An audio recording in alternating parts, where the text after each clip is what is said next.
Mae yna ddrama newydd flaengar ar daith yn yr Hydref, Merch yr Eog, a dwi'n chwarae rhan y fam ynddi. Mae'n cael ei pherfformio mewn 3 iaith, Cymraeg, Llydaweg a Ffrangeg. Ond bydd modd i chi ddeall yr holl ieithoedd yma drwy ddefnyddio sibrwd. Mae'r un mor hwydd i lawrlwytho'r ap yma i'ch ffôn ag unrhyw ap arall. Ac os nag oes ffôn symudol gyda chi, fe allwch chi fenthyg teclyn yn y theatr. Mae angen defnyddio ap sibrwd i weld y ddrama yma.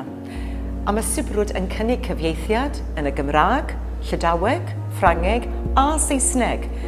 Mae'n foment hanesyddol, mae'n torri tir newydd, a mae'n gyfle i chi i fod yn rhan o'r foment honno. Fe allwch chi lawrlwytho sibrwd yn hawdd. Mae e am ddim ag ar gael o iTunes neu Google Play, ond bues e'n braf pe tasech chi'n gallu gwneud hyn cyn cyrraedd y theatr. A dewch a'ch list ffonau gyda chi hefyd, ond os digwydd i chi anghofio nhw, maen nhw ar gael i'w prynu yn y theatr am £2. Bydd criw o gwmpas i'ch helpu chi ddefnyddio'r ap wrth i chi gyrraedd y theatr, a byddan nhw wrth law i ddangos y ffordd. Felly peidiwch â phoeni os yw e'n brofiad cwbl newydd i chi. Dwi'n addo y bydd e'n brofiad gwerth chweil. Gobeithio gwelwn i chi ar y daith.